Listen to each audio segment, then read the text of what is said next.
Voici au mois de juillet 2022 et je vais vous présenter un vin assez incroyable que nos abonnés et chansons et cachotiers ont reçu dans leur box.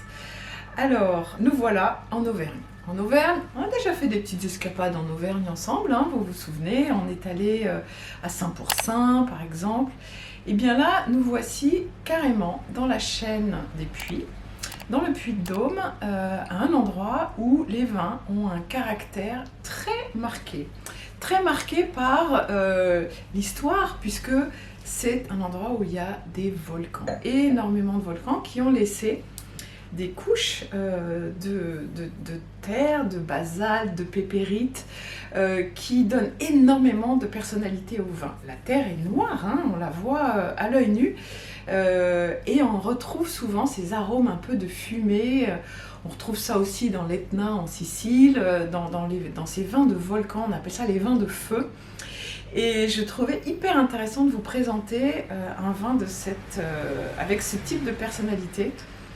Et c'est une belle rencontre que j'ai fait là avec Étienne Rachez qui est venu présenter ses vins chez 3x20. Et c'est ce Pinot Noir que j'ai voulu partager avec vous. Regardez, j'espère que vous voyez cette couleur finalement assez pâle.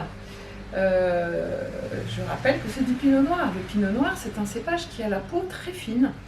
Donc les vins ne sont jamais très opaques, très concentrés, puisque la peau est fine et c'est elle qui donne la couleur au vin. C'est dans les peaux qu'il y a les couleurs au moment de la fermentation. Donc, vous voyez, on voit bien à travers, c'est léger, on se dit qu'on va avoir un vin léger, rien que par la couleur. On verra si c'est confirmé, mais a priori, c'est plutôt un bon indice. Donc, on va le sentir d'abord. Toujours étape importante avant de déguster, on sent. Et c'est la première invitation à continuer. Donc on tourne un petit peu le verre pour avoir ces espèces de flux d'arômes qui vous sautent au nez. Voilà, on aère le vin. Et là on sent la délicatesse des petits fruits. Là on est dans un petit mix de cassis, myrtille, petites framboises, un peu de groseille. C'est à la fois très parfumé et hyper délicat. Et ça, c'est très caractéristique du Pinot Noir. D'où que le Pinot Noir vienne, on a toujours ces petits fruits rouges, ces petites baies et un côté très parfumé mais avec beaucoup d'élégance. Et là, on a en plus le côté fumé qui vient à la fois du terroir et puis aussi un petit peu de l'élevage, moitié en cuve, moitié en foudre, en grand foudre de chêne. Alors, en dégustation maintenant.